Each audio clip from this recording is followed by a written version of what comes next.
বিসমিল্লাহির রহমানির রহিম। হ্যালো বন্ধুরা, আপনারা কেমন আছেন সবাই? আপনারা কি মুরগির পা, পাখনা, চামড়া, কলিজা, মাথা এগুলো খেতে পছন্দ করেন? বিসমিল্লাহির রহমানির রহিম। প্রথমে তেল দিয়ে দিলাম, পেঁয়াজ কুচি দিয়ে দিলাম। এখন পেঁয়াজগুলো বেরেস্তা করে নেব, একটু ব্রাউন কালার করে নেব। এখন আমি তেজপাতা, দারচিনি দিয়ে দিলাম, গোলমরিচ, লবঙ্গ, এলাচ গুঁড়ো করে দিলাম।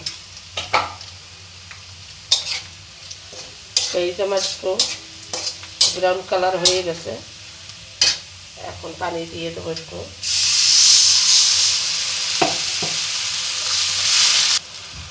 মরিচের গুঁড়া দিয়ে দিলাম, হলুদের গুঁড়া, জিরার গুঁড়া, লবণ, ধনিয়ার গুঁড়া। এখন আমি মরিচ মশলা সুন্দর করে কষাই নেব।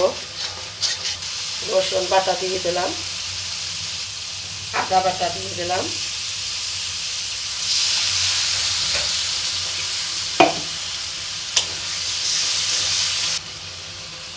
এখন আমি সেই মুরগির পা, পাখনা, মাথা, কলিজা, গিলা এগুলো দিয়ে দেব।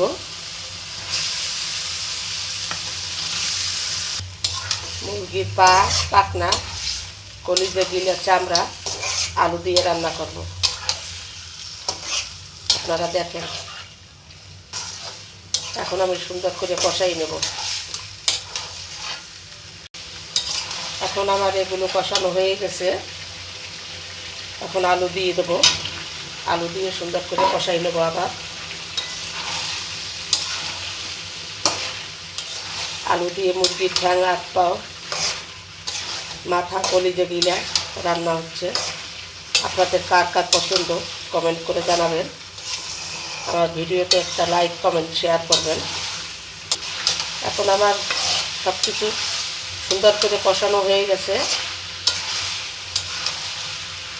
আলু, মুরগির পা, পাখনা, চামড়া, মাথা, কলিজা, গিলা এ দিয়ে আলু দিয়ে রান্না হচ্ছে।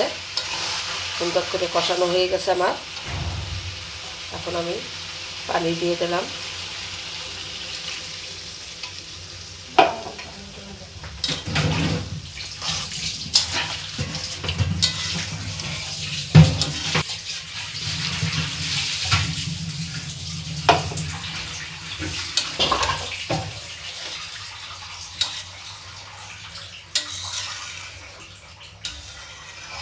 এখন আমি ঢাকনা দিয়ে দেবো।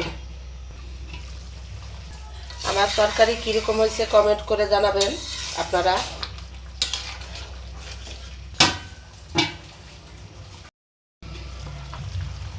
এখন আমি এর ভিতরে ধনিয়াপাতা দিয়ে দেবো। আপনারা কি ধনিয়াপাতা দিয়ে কখনো গোশ খাইছেন?